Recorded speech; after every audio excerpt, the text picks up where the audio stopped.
Hello everyone, welcome you back to my channel. You can see what is cooking. It's Ogbono soup, and this is how I made this delicious pot of soup. I grilled my palm oil, then I added my onions, I added my ogbono because I decided to fry it a little bit. I sear it to make sure there are no lumps on them. I stir and left for some minutes. I added my already parboiled stockfish, that is my dry fish already washed, and I left to cook for some time. This is my blended crayfish. I started adding my protein. You can add protein of your choice. This is goat meat. I decided to use goat meat for the ogbono soup because it gives it a different taste. I stir them together, making sure I circulate the stock of the meat all over the pot to enable it to cook without burning. You have to leave to cook for some time.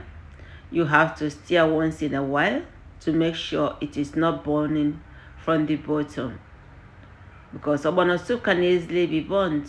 Just leave it for 1 minute. The next thing it will just stick to the bottom.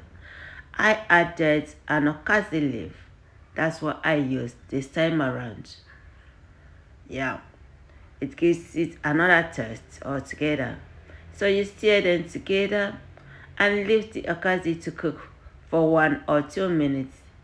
You know that okazi leaf is a strong leaf, so you give it a few minutes to get thick and softened a little bit with the heat. Make sure you stir it all over. Stir and stir and stir. I really want to use this opportunity to thank all my returnees, those of you who always come back to watch my video whenever I post it. And to my new followers, thank you for always choosing my channel. I really appreciate it. Our soup is ready. Right now we got to serve. You can eat with any swallow of your choice.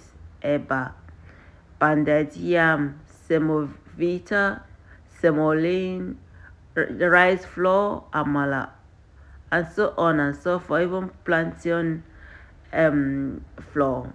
So this is the pot of soup. This is how it looks, and this is the one to eat.